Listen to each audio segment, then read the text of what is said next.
أريد أن أنصح نفسي وإياكم جميعا ولا سيما لطلاب العلم. ينبغي للطلاب أن يدرسوا اللغة العربية الفصحى.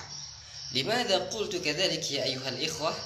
السبب من وراء ذلك أولا صحاب من أصحاب رسول الله صلى الله عليه وسلم قال عمر بن الخطاب رضي الله عنه: تعلموا العربية فإنها جزء من دينكم.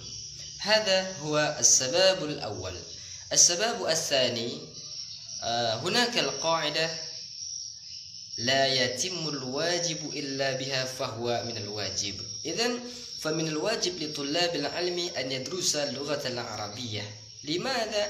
لأنه إذا درس دراسة النحو والصرف فقط طبعا لن يستطيع أن يتكلم باللغة العربية كما تكلمت، ولا يستطيع أن يستمع كلاما عربيا حتى يفهم، ولن يستطيع أن يكتب رسالة عربية مثل الرسالة قد ألفها المؤلفون الكتب العربية.